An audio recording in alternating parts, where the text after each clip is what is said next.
All right, YouTube. Once again, it's Kennard Vernon Stewart here for the podcast. Talking Auburn football, go ahead and subscribe to Vernon Speak Sports.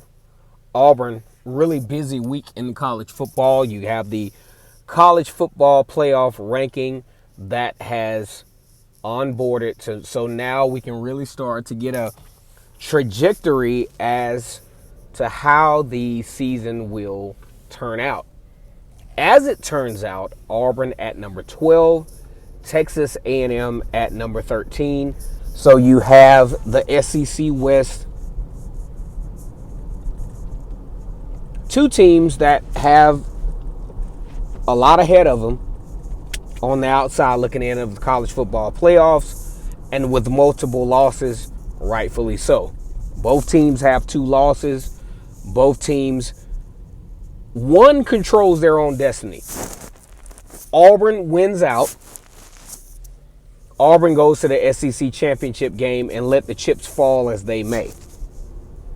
Texas A&M needs a little help.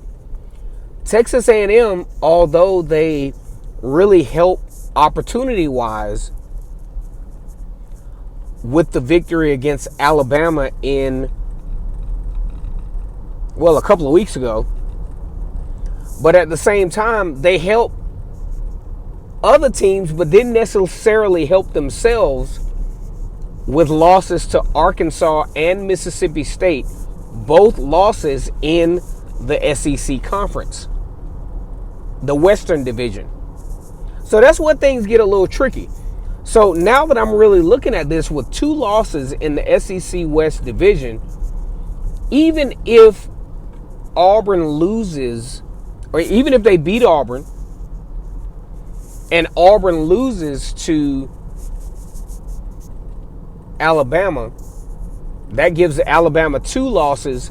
That's going to create some real weird stuff down the stretch as far as confusion-wise as to who will go to the SEC championship game.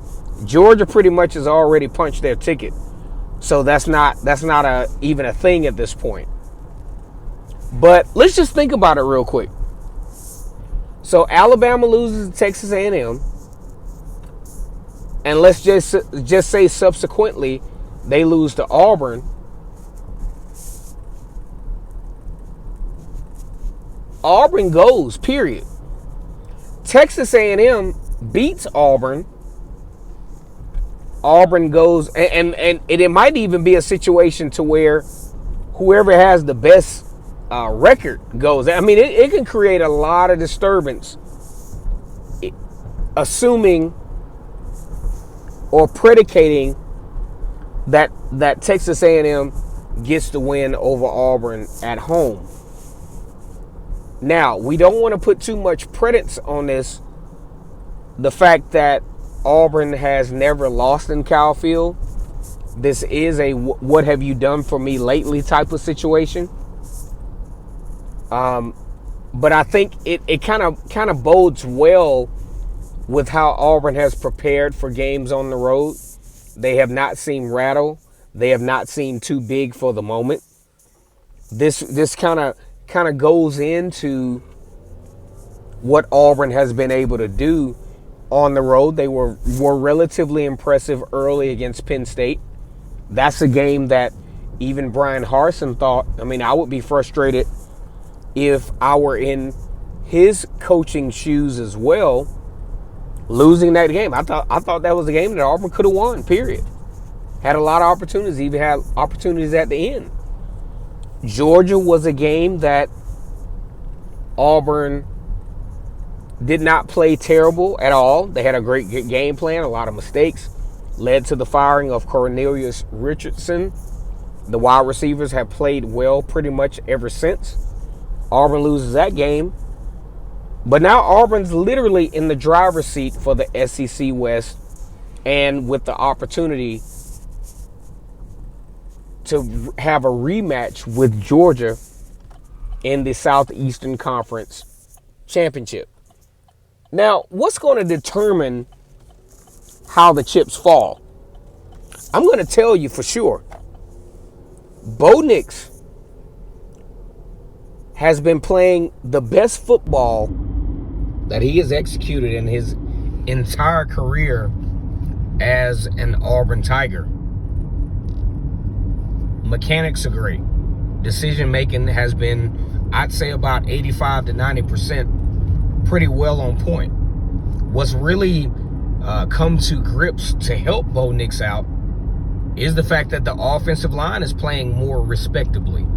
And don't let the running game get going. You got Tank Bigsby with 140 yards. You still got Jarquez Hunter in your back pocket. You got Sean Jackson in your back pocket, who still has a couple of games that he can participate in and not burn out his red shirt. And then you got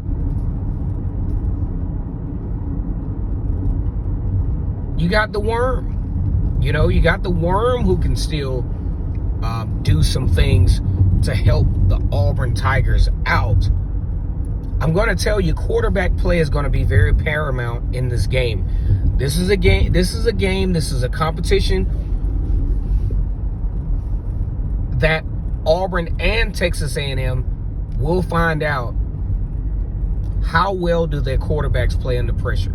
I think Zach Calzada has really responded to the call, has Texas A&M in a position that is very formidable. Possible SEC West championship with the victory over Alabama. The shame would come, though, if with all of that involved, all that it takes to have a regular season victory over Alabama, and then you lose to Arkansas, Mississippi State, and the possibility of losing at home against Auburn. I think when you talk about pressure, the pressure cooker is on for Jimbo Fisher. This is a game. This is a competition that he absolutely has to win. And Auburn can play loose. Auburn has literally nothing to lose. The quarterback play will be paramount. Which version of Bo Nix will enter into Kyle Field? If the last few weeks Bo Nix shows up, excuse me, last few weeks Bo Nix shows up, you may be on to something. This young man is playing at a high level. I have been one of the most harsh critics of Bo Nix. Whatever is happening in practice, whatever is happening from a mechanic standpoint, he's really comfortable with. And you can tell by his demeanor that he's very comfortable with how his team is responding to him, what he's being asked to do. Zach Calzada is on the clock. Auburn will have the challenge at the defensive line position. Thankfully, having TD Moultrie back. Pressure on Zach Calzada will be key.